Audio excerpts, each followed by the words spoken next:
So let me talk about our varsity season. So this is my 21st year at Sacred Heart, my 27th year coaching high school water polo. And I can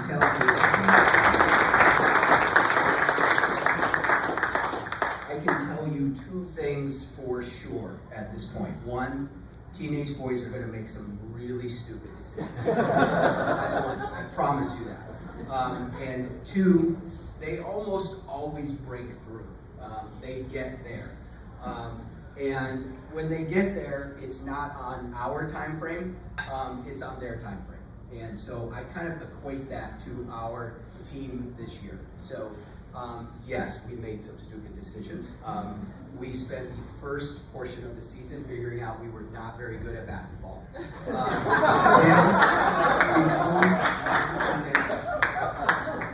We had a whole lot of injuries.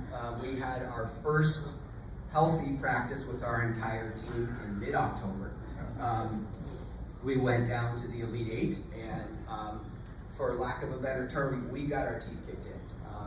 And the thing I told the boys afterwards, which was, one, we weren't doing a very good job of coaching them. That includes me. We weren't getting through to them. Our lineups were terrible. Everything was just bad at that point. And we were the first ones to admit that. And I really feel like that was the point for us at our absolute lowest. And they kind of had two choices of where they were going to go with our season. And they came roaring back. And for me, it was this game against Harvard Westlake at the North-South, which we were just a little bit short. We didn't win, but it was one of the top teams in the country. And we lost by a goal. And I felt like afterwards, the guys, the coaching staff were just like, we could really do this if we wanted to. And everything starts clicking. The team is fully engaged. And as I said before, the breakthroughs do come eventually. It's not when I wanted them in September. So I tell our kids the same thing every year, even though I often break the rule. And for us at Sacred Heart, the tournaments are practice. All the games are practice. All we focus on is in November. Right? We want to be really good in the month of November. And so the breakthrough happened. And so I am so proud to say what these guys did in that month of November. So we won WCIL in a one-goal game, came back and won our 14th consecutive CCS championship in perhaps the most chaotic.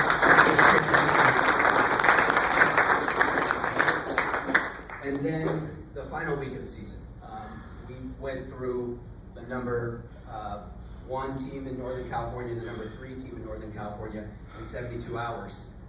And without question played our best 2 games, our last games of the season. So congratulations to those guys.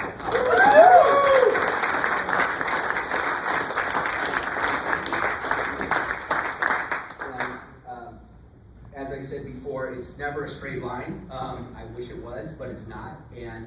But as we stand here, they did it. And the seniors led them through it, and they got them there. And they all are standing on the podium, and I couldn't be more proud.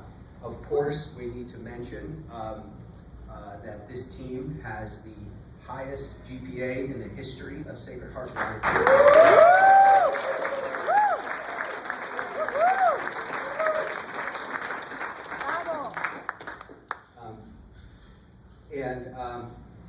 Hopefully the younger kids in the room are looking at that and seeing that as I tell the kids all the time, all things are possible. You can be a member of the varsity team, you can have an amazing GPA, you can have a great social life, you can do everything. And this senior class, as they were talking about, is a great example of that. So hopefully our younger kids are watching and using those guys as role models.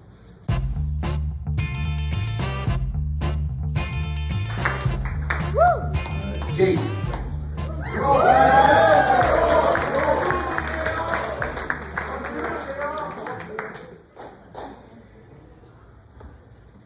So most of you may or may not know, I have known Jake and Owen the longest of anyone in this room. Jake was my neighbor 2 doors down growing up, and when he and his brother were 5 or 6 years old, I remember having twin lefties on our cul-de-sac, and I thought, I'm going to start the recruiting very, very early. So Jake and Owen were both part of the 10 and under team that Hugo spoke about by pulling them in, and my first and only summer ever allowed to coach 10 and unders. I was forced into retirement, and yes, I did have to buy goodie bags for every Jake is our left-hander, one of our left-handers.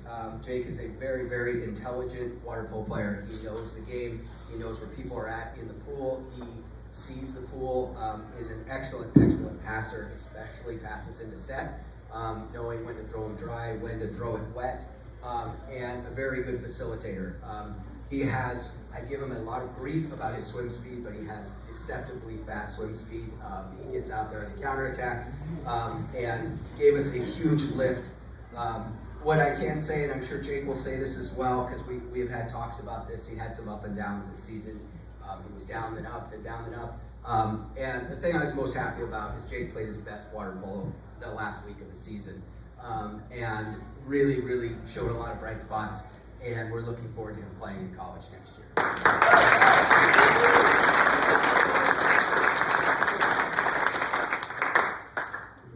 Might have not gotten the phone memo.